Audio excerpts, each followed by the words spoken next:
नमस्कार, मैं शेखर मिश्रा और आप देख रहे हैं हमारा YouTube चैनल निर्माण एकेडमी बाय शेखर सर।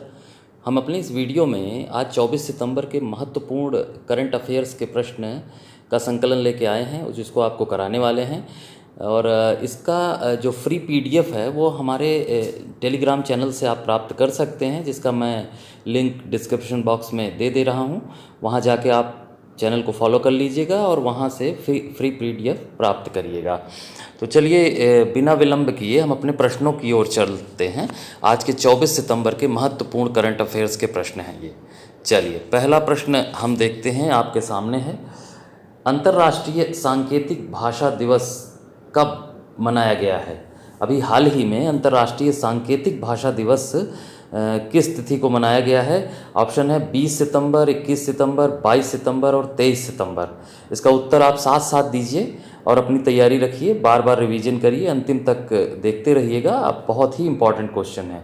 तो इस प्रश्न का सही उत्तर है ऑप्शन डी, 23 सितंबर। अभी हाल ही में 23 सितंबर को अंतर्राष्ट्रीय सांकेतिक भाषा दिवस के रूप में मनाया गया है। चलिए नेक्स्ट क्वेश्चन पे चलते हैं।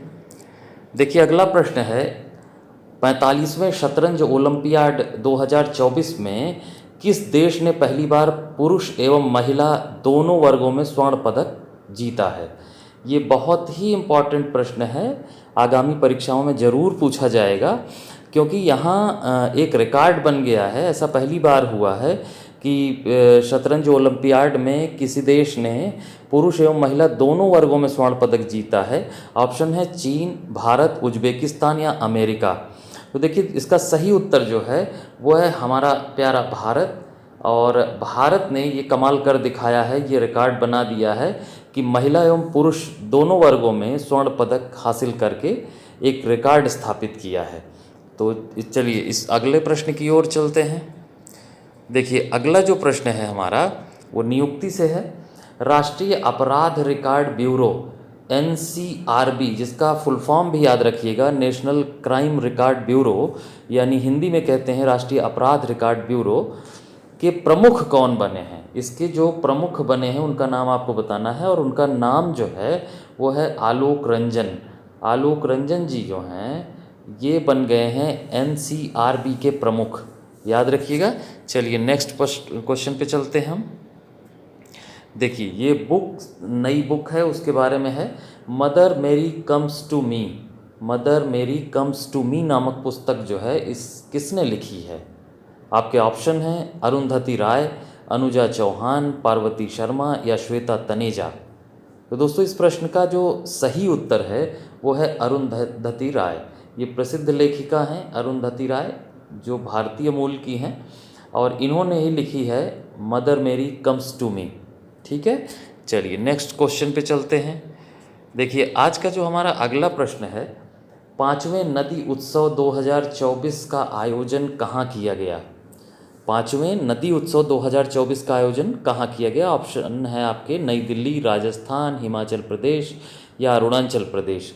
तो दोस्तों इस प्रश्न का जो सही उत्तर है वो है नई दिल्ली, जो भारत की राजधानी है।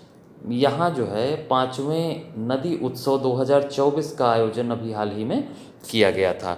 चलिए नेक्स्ट क्वेश्चन पे चलते हैं। देखिए ये प्रश्न जो है ध्यान रखिए, संपत्ति क्षति अधिनियम लागू करने वाला तीसरा राज्य कौन सा है?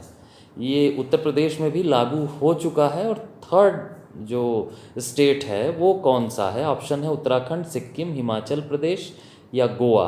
तो दोस्तों अभी हाल ही में उत्तराखंड के राज्यपाल ने इसको अधिनियमित किया है, संपत्ति क्षति अधिनियम को। तो ऑप्शन ए बिल्कुल करेक्ट है।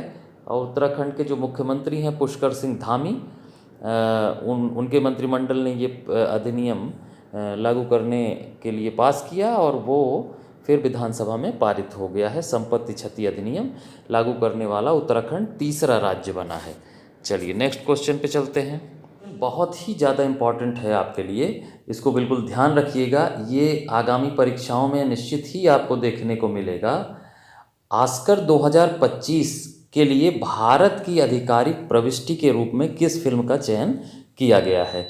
आपके ऑप्शन हैं लापता लेडीज, पशु, चंदू चैंपियन या कल्कि 2898 ईस्वी। ठीक है, 2898 ईस्वी। तो इसमें जो सही उत्तर है इसका वो है लापता लेडीज़। और इसको बनाया है, इसकी फिल्म मेकर जो हैं किरण राव हैं, जो प्रसिद्ध अभिनेता आमिर खान की पूर्व पत्नी रही हैं। तो लापता लेडीज़ को आप याद रखिएगा, ऑस्कर में इस बार भारत की ओर से आधिकारिक रूप से यही फिल्म जाने वाली है। चलिए नेक्स्ट क्वेश्चन पे चलते हैं। देखिए जो आज का हमारा अगला प्रश्न है, किस राज्य ने बसों में महिलाओं को मुफ्त यात्रा प्रदान करने के उद्देश्य से महालक्ष्मी योजना, इसको आप ध्यान रखिएगा, योजनाओं से बहुत प्रश्न होते हैं करंट अफेयर से संबंधित। महालक्ष्मी योजना, पहली चीज़ तो इसमें ये दो बातें इसमें जाननी है। महालक्ष्मी योजना का संबंध किस चीज़ से है?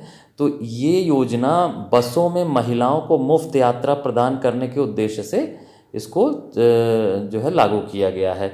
दूसरा, इसको अभी किस राज्य ने लागू किया है, ये भी बात आपको ध्यान रखनी है। ऑप्शन है तमिलनाडु, तेलंगाना, केरल या उड़ीसा।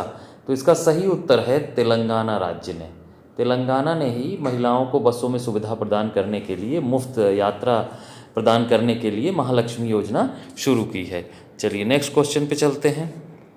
देखिए अगला प्रश्न जो है, प्रधानमंत्री गरीब कल्याण अन्न योजना यानी PMGKAY जो है को हाल ही में किस वर्ष तक बढ़ा दिया गया है?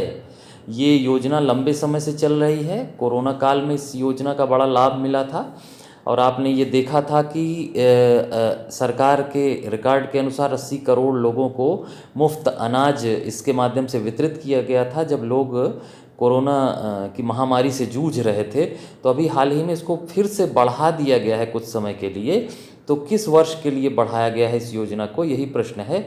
ऑप्शन है 2025, 26 या 2028, 2030। तो दोस्तों इस प्रश्न का सही उत्तर है 2028। 2029 में चुनाव होने वाले हैं और 2028 तक जो है ये योजना बढ़ा दी गई है, प्रधानमंत्री गरीब कल्याण अन्न योजना। चलिए नेक्स्ट क्वेश्चन पे चलते हैं। देखिए प्रश्न है, कालाजार को समाप्त करने वाला, कालाजार एक बीमारी है जिसको समाप्त करने वाला पहला देश कौन सा है जिसे WHO द्वारा मान्यता दी गई है? यानी WHO ने किस देश को ये मान्यता दी है कि वहाँ सबसे पहले कालाजार नामक बीमारी समाप्त कर दी गई है? ऑप्शन है भारत, नेपाल, इंडोनेशिया या बांग्लादेश। तो दोस्तों इस प्रश्न का सही उत्तर है बांग्लादेश। बांग्लादेश को WHO ने ये मान्यता दी है कि वहाँ कालाजार सबसे पहले समाप्त हो चुका है। तो दोस्तों इस तरीके से हमारे 10 क्वेश्चन आज यहीं समाप्त हो रहे हैं। आपको अगर वीडियो पसंद आया हो तो लाइक ज़रूर कर दीजिएगा और डेली करंट अफेयर्स पाने के लिए चैनल को सब्सक्राइब कर लीजिएगा और बेल आइकन प्रेस कर दीजिएगा जिससे आपको वीडियो की नोटिफिकेशन सबसे पहले मिल सके। धन्यवाद। जय हिंद दोस्तों।